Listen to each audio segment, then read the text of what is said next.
Una vera e propria tempesta si sta scatenando dietro le quinte del Napoli. E il nome al centro di questo trambusto è niente meno che Victor Osimhen.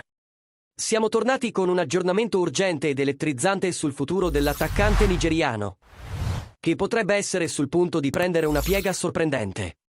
Come sempre, vi portiamo le informazioni più fresche direttamente dalle fonti internazionali, con tutto ciò che dovete sapere per capire il retroscena del mercato. Quindi, prima di immergerci in questa notizia che sta facendo discutere, lasciate il vostro like. Iscrivetevi al canale e attivate il campanellino, perché il finale di questa telenovela è molto, molto vicino. E questa volta, con data, luogo e persino visite mediche programmate. Secondo quanto rivelato dal giornalista inglese Ben Jacobs, del canale Talksport, Victor Osimhen ha già fissato le visite mediche con l'Al Hilal. E il club saudita sta lavorando per chiudere tutto entro questo fine settimana.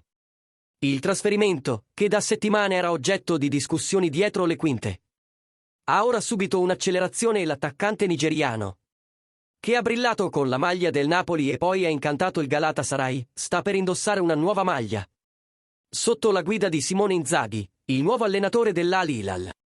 Il club di Riyadh ha aumentato la proposta salariale e ha anche adeguato la sua offerta al Napoli, arrivando a 70 milioni di euro.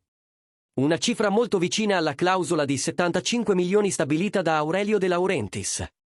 E, secondo fonti vicine alla trattativa, il Napoli sarebbe già disposto ad accettare una cifra leggermente inferiore alla clausola, a condizione che i termini di pagamento siano favorevoli. L'urgenza della situazione è dovuta a un dettaglio importante. La finestra speciale di calciomercato si chiude martedì prossimo e l'Al Hilal debutta nella Coppa del Mondo per club il 18 giugno contro il Real Madrid. Osimhen, che ha rifiutato le offerte dei club europei e ha resistito alle prime sondaggi saudite, ora sembra essersi convinto con il pacchetto completo, stipendio astronomico, progetto sportivo ambizioso e un'opportunità unica per diventare protagonista in un nuovo campionato. Il club vuole che il giocatore sia ancora oggi a Parigi per firmare il contratto e completare le visite mediche. La fretta è totale, perché per l'Al Hilal questa è la grande priorità prima del mondiale per club. Dopo una stagione impressionante con 37 gol in 41 partite durante il suo prestito al Galatasaray, Osimhen sta per iniziare un nuovo capitolo, che dovrebbe portarlo lontano dall'Europa, ma ancora sotto i riflettori mondiali. Il Napoli, dal canto suo, si prepara già a utilizzare i proventi di questa vendita per acquistare rinforzi che aiutino Antonio Conte a mettere insieme una squadra competitiva per le 4 competizioni che lo attendono.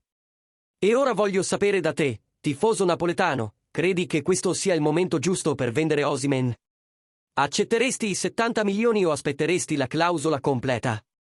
E cosa ne pensi del fatto che il giocatore vada in Arabia Saudita invece di provare la Premier League? Commenta qui sotto la tua opinione sincera e approfitta per dirci da quale città ci stai guardando.